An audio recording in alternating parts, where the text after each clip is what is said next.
Sky News. Kolkata ও London এর বিশেষ প্রতিবেদন।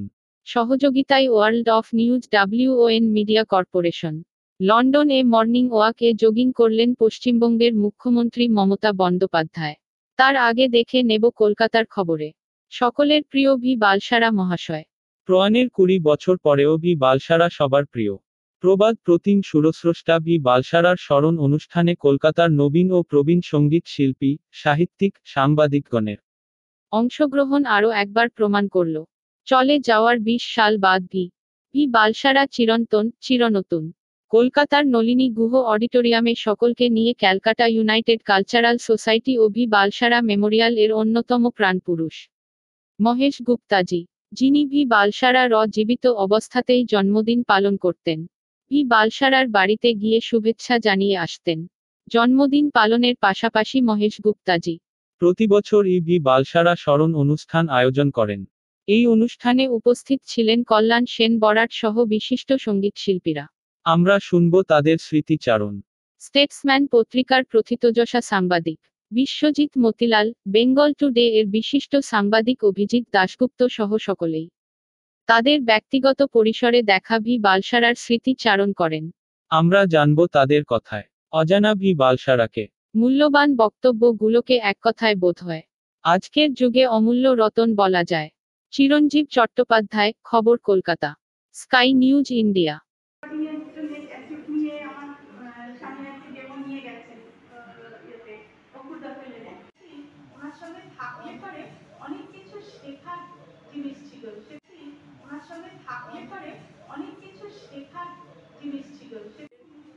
সুরস্রষ্টা সঙ্গীতশিল্পী স্বর্গীয় ভি বালসারার তার 20তম তিরোধান দিবস, সেই উপলক্ষে আমরা একটা অনুষ্ঠান আয়োজন করেছি। আজকে অনুষ্ঠানের মেন কাজটা হচ্ছে ওনার উপরে অজানা তথ্যকে প্রকাশ করা। যেসব শিল্পীরা এসে শ্রদ্ধা জানিয়েছেন বা জানাচ্ছেন, তারা ওনার সঙ্গে যারা হয়তো রেকর্ডিং করেছেন বা গান গেয়েছেন বা ওনার সঙ্গে কাজ করেছেন বিভিন্নভাবে, তারা আজকে পরিবেশিত করছেন। সেই সবকে নিয়ে আমরা আজকে সভা এবং ওনার তথ্যচিত্র প্রদর্শনী করেছি। ওনার যে জীবনের তথ্যচিত্র তৈরি হয়েছে দুটো পার্টি, আর আমরা যে 50 বছর করেছিলাম, 75 বছর করলাম, সেটাও দেখিয়েছি। প্লাস ওনার যত বই, ওনার ম্যানুস্ক্রিপ্ট, ওনার বাজনা, ওনার ফটো 1936 সাল থেকে, ওনার কী বলে আরও জিনিসপত্র, মেমেন্টো মানপত্র সব আজকে প্রদর্শন করেছি। সেইটা ওনার যাতে স্মৃতিটা বজায় থাকে, আগামী প্রজন্ম যাতে জানতে পারে কি ভি বালসারাকে, সেই নিয়ে আজকে অনুষ্ঠান। আপনার নাম স্যার? আমার নাম মহেশ গুপ্ত, সচিব, সাধারণ সচিব, Calcutta United culture society and V Balsara Memorial Jodhpur থেকে।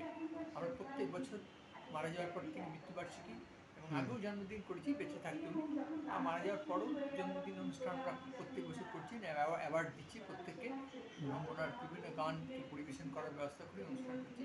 সঙ্গীত অনুষ্ঠান হয় বিভিন্ন জায়গা, এইভাবে আমাদের অনুষ্ঠানটা চলে রাখছি।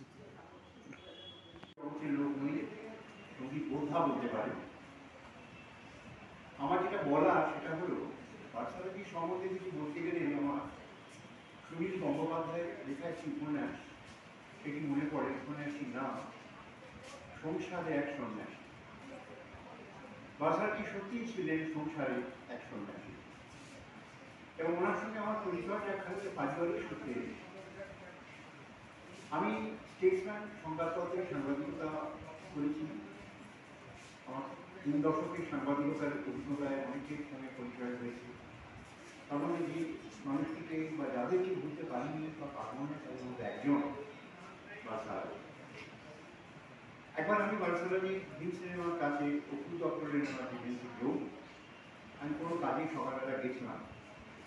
গিয়ে দেখি বালসারাজি যে পিয়ন হচ্ছে বসছেন, পেছনে অনেকগুলো ছবি টানানো, তাতে একটি ছবি আমার জানো জামিনী মোহন মতিলালের ছবি, এবং তাতে একটি টাটকা বেলফুলের মালা ছিল। আমি আশ্চর্য হয়ে গেলাম, আমি যে দাদা এই ছবিটা এখানে, বলে যে হ্যাঁ আমি তো ওনার জন্যই আজকে যা হয়েছি, আমি তো ওনার জন্য। আমি তার মানে বলে, আমি যখন কলকাতায় প্রথম আসি তখন আমার থাকার জায়গা ছিল না, কি কাজ করবো জানতাম না, তখন আমাকে হিন্দুস্তান রেকর্ডসের জেনারেল ম্যানেজার জামিনী মজুমদারের কাছে কেউ পাঠিয়ে দিয়েছিলেন এবং উনি আমাকে কথা বলে আমাকে বললেন যে তুমি কী পারো। আমি বলেছিলাম আমি হারমোনিয়াম বাজাবো, বলে বাজাতে হতো, বলে আমাকে একটা হারমোনিয়াম দিয়েছিল। আমি আমার সাধ্য মতো হারমোনিয়াম বাজিয়েছিলাম। তখন আমার বয়স অনেক কম, মানে 12 সালের কথা বলছি। সেটা শুনেই আমি তিনি শুনে বলে ঠিক আছে, তুমি কাল থেকে HMV হিন্দুস্তান রেকর্ডসের পারমানেন্ট স্টাফ, থাকো কোথায়? তখন আমি থাকার জায়গা ঠিক নিয়েছি, আমি ব্যবস্থা করি। ওনার জন্য আমি আজকে বালসারা হিসেবে চেনে আমার। কি অনুষ্ঠানে কি উপলক্ষে এসেছেন একটু যদি আলোকপাত করেন। আজকে আমরা ওই সুরের বিখ্যাত জাদুকর, যাকে বলা হয় সুরের জাদুকর পণ্ডিত ভিভাল সারাজির আজকে যে প্রয়াণ দিবস, 20তম প্রয়াণ দিবস, সেই প্রয়াণ দিবস আমরা আজকে উদযাপন করছি মহা শ্রদ্ধা সহকারে এবং ওনাকে স্মরণ করছি। ওনার যে জীবনে যত রকম সঙ্গীতের বিভিন্ন রকমের দিক নিয়ে আমরা আলোকপাত করলাম, ওনার বিভিন্ন ছাত্র ছাত্রী যারা আছেন এবং তারা সহযোগীরা যারা ছিলেন এককালে, তারাও এখানে সব উপস্থিত হয়েছেন। আমি এসেছি মুর্শিদাবাদ লোক সংস্কৃতি পরিষদের পক্ষ থেকে এবং মহেশ গুপ্তাজির তত্ত্বাবধানে পুরো অনুষ্ঠানটি আজকে হলো। তাই আমি ওনার জীবনে রবীন্দ্রনাথ বিশেষ একটা প্রভাব ফেলেছিল, যেটা যার মধ্যে উনি বারবার বলতেন বড় আশা করে এসেছি গো এবং আর ক্লান্তি আমার ক্ষমা করো প্রভু। এই দুটো গান ওনার জীবনের পাথর, যে যদিও উনি পার্সি ছিলেন, আমাদের নন বেঙ্গলি ছিলেন, কিন্তু নন বেঙ্গলি হয়েও, অবাঙালি হয়েও তিনি একজন বিশেষ রকমের বাঙালি হিসেবে প্রতিষ্ঠিত হয়েছিলেন আমাদের বিশেষ করে মিউজিক্যাল ওয়ার্ল্ডে, আমাদের বাংলা সংস্কৃতিতে। এবং তাই তার গানটা আমি বড় আশা করি যে সুরের যে ভেরিয়েশন, যে জননী বলে বসে থাকিব, যে সুরটা নিচে নামছে, আবার তোমাকে আবার ডাকবো উপর স্বরে, যেমন আর আমি যে কিছু চাহি রে জননী বলে বসে থাকিব, আর আমি যে কিছু চাহি রে জননী বলে শুধু ডাকিব। এই যে সুরের যে ভেরিয়েশন এবং তার মধ্যে যে মানুষের মনের ফিলিংস, এই যে ইমপ্রেশন, রবীন্দ্রনাথ ঠাকুরের এটাকে উনি ধরতে পেরেছিলেন, যেটা অনেকের মধ্যে আমরা পাই না। উনি যে চরণতলে যে চরণটা যে নিচে আছে, এই যে লোটেশনের সঙ্গে তার যে মনের ভাব, রবীন্দ্রনাথ ঠাকুরের ভাব, এটা কিন্তু উপলব্ধি করেছিলেন। যার জন্য তার জীবনের শেষ কথা হয়েছিল সকালবেলায় তিনি বড় আশা করে দিয়ে দিন শুরু করতেন, রাত্রিবেলা শুতে যাওয়ার সময় প্রাণ আমার প্রাণপরি যে গানটা, ওই গানটা শেষ করতেন, আমার ক্লান্তি আমার ক্ষমা করো, আমার যে ক্লান্তি, সারাদিনের ক্লান্তি আমার তুমি ক্ষমা দূর করো হে প্রভু। এই নিয়ে দুটো নিয়ে উনি জীবনের পাথর। আচ্ছা, আপনার নাম? আমার নাম ডক্টর দেবব্রত দত্ত।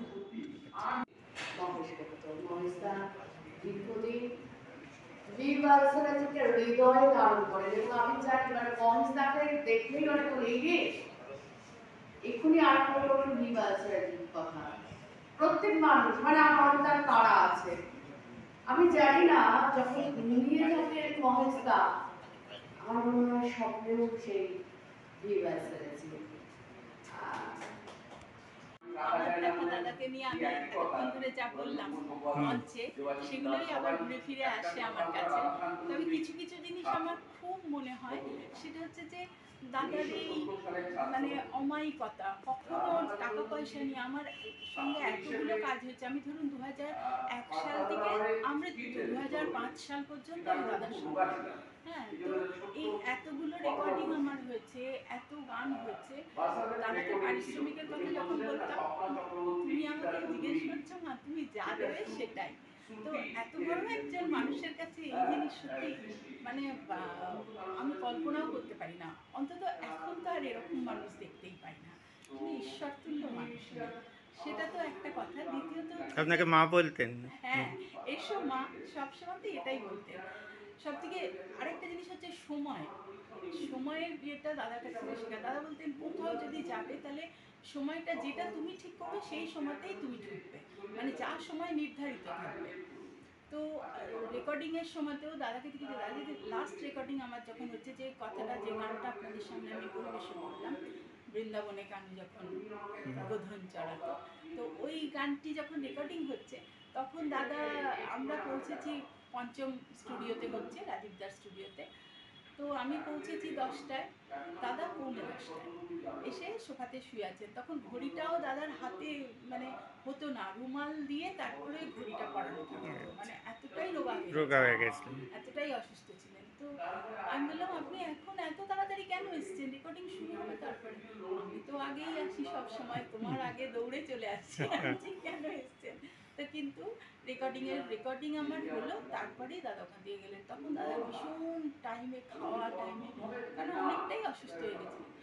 এমনিতে তো যখনই রেকর্ডিং করতে গেছি দাদার সঙ্গে দেখেছি আমি সব সময়তেই দাদা আগে পৌঁছে যেতেন।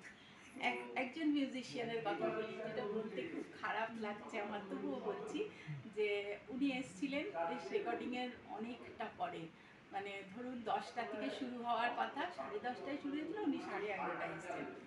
দাদা বললেন ভাই তুমি কি পরের রেকর্ডিংটার জন্য এসছো? যে না আমি এটা বললে ঠিক আছে, পরের বার তোমাকে নেবো, এইবার আর হলো না। পরের বার সুপর্ণাকে বলে রাখছি তুমি বাঁচিও। মানে এই ধরনের পাংচুয়ালিটি এবং ওনার পার্সোনালিটিটা, ওনার এটা এত সুন্দর ছিল, সেটা কাউকে ওরকম বুকে ঢুকে নয়, এমন ভাবে একটা করতেন যেটা মানে সত্যি মানে অল্প কথায় খুব মিষ্টভাষী ভাবে বলে। আচ্ছা, এই তো হচ্ছে ওনার। আচ্ছা, আপনার নাম? আমার নাম সুপর্ণা ঘোষ, আমি সঙ্গীত শিল্পী। দেখা হচ্ছে ওকুলতলে আমি যাচ্ছি, যখন দাদাকে নমস্কার করছি, নো প্রবলেম বলে গাড়িটা করছে। আমি বলতে পারি না যে আমি ওনার সাথে না বলবো না, থাক দেখি কতদিন লাগে। এই করতে করতে প্রায় বছর 3-4 হয়ে গেছে। আমি গেছি, আমি তখন প্রোগ্রাম করতে গেছি অজয় দাস ও শকুন্তলা বন্ধুর সাথে মালদায় গিয়ে দেখি দাদা গেছে। তো দাদা আমার বাসন শুনেছে অজয় দাসের সাথে শকুন্তলা বন্ধুর সাথে দেখা হয়ে গেছে, তারপর দাদা হয়ে গেছে। তো হয়ে গেছে, ফাংশন হয়ে গেছে, সবাই যে যার চলে এসছে।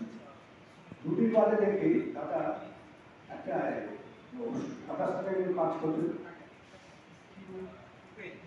ওপেন থেকে বাড়িতে পাঠিয়েছে। ওপেন থেকে জিজ্ঞেস করে তুমি ছেড়ে গেছিল, হ্যাঁ ও তো বাপুদা আর তল বাজার পাশে, ওরকম পরের গুলিতে থাকবে, ওকে ডাকবো তো এবার দরকার আছে।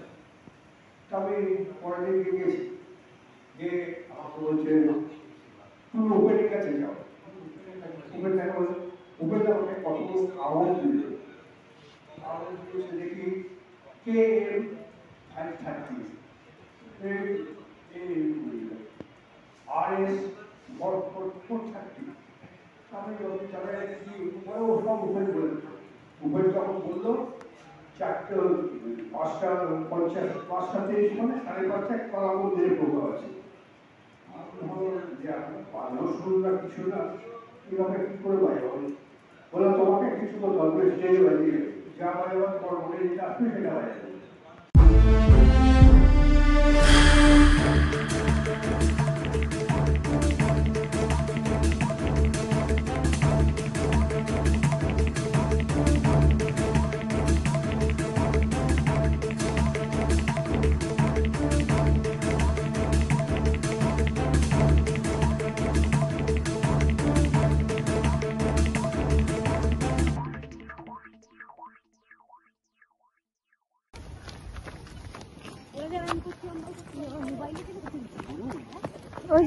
তুলতে বলছে ভিডিও আমার ভালো আছে।